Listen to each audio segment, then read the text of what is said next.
Thank you. Well, at least 25 members of Mexico's National Guard have been killed in 6 separate attacks since the death of cartel leader Mencho. Officials say more than 70 people have died in total, including security forces and suspected cartel members, after a massive operation in Jalisco.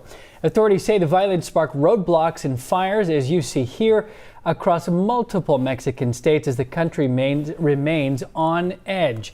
Now the focus is on what comes next as security operations continue, and some Americans remain in Mexico unsure when they'll be able to leave. Yeah, we have live team coverage this morning. We're going to start with our Jalissa Garza live at Bush Intercontinental Airport. Jalissa, what do people need to know today?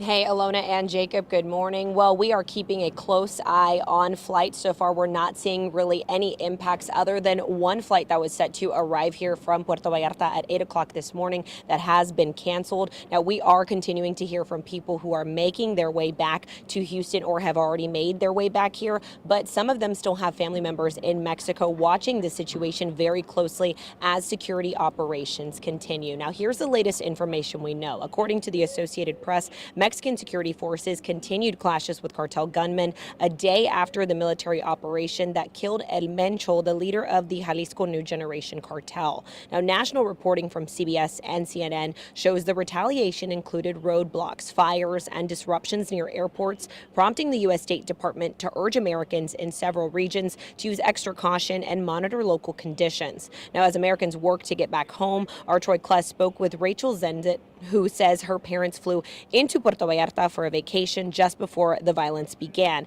and she's now worried about their safety as they remain in Mexico. I would prefer them to come home. I'm worried about them going from the airport to the resort. That's my concern, is the in between, like what can happen when they're going. So I've told my mom she has to keep me updated constantly. Now, Rachel says her parents were able to get to their resort, which they were told is a safe location, even as conditions around the airport remained unstable. Now, right now, some flights between the U.S. and Puerto Vallarta or Guadalajara have resumed. But again, the U.S. State Department continues to advise Americans traveling to Mexico to exercise increased caution. Now, travelers are urged to monitor official updates, check your flight status, and just be sure to follow your airline's guidelines. I'll have an update on flights coming up at 6 a.m. For now, reporting live at Bush Airport, Jalissa Garza, KHOU 11 News. Yeah, certainly an ever-changing situation when it comes to travel. Jalissa, thank you. Right now, Texas is also stepping up security along the border as officials are warning that cartel violence in Mexico could pose a threat closer to home. Governor Greg Abbott says the state's increasing law enforcement resources and monitoring activity closely in response to the violence. And Devon Roming joins us live this morning with more on this response. All right, Devon, what else should Texans know? Yeah, so the governor says this response is all in an effort to keep Texans in Mexico safe, as well as Texans here on the home front. Now, Governor Greg Abbott has directed the Texas Department of Public Safety to increase security operations across the state. That includes sending more state troopers, Texas Rangers, and special operations teams to the border region to detect and stop potential criminal activity. Officials are also increasing Marine patrols and aircraft operations, while Homeland Security teams and the Texas Fusion Center monitor social media and suspicious activity around the clock. I've been working with the Texas Department of Public Safety. We've been working with both the FBI as well as other federal officials to make sure that we're doing everything possible to protect the safety of those who are trapped in Mexico right now, but also to prevent any type of spillover violence into the state of Texas.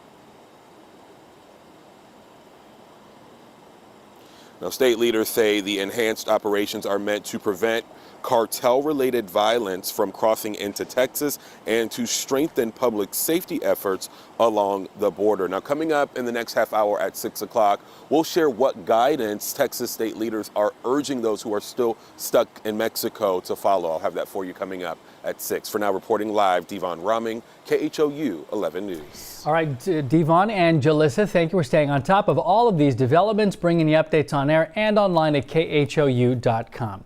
To get the very latest right to your phone, text Mexico to 713-526-1111. We'll text you back links to the travel warning. including the State Department crisis hotline numbers and information on flights and cruises. This morning,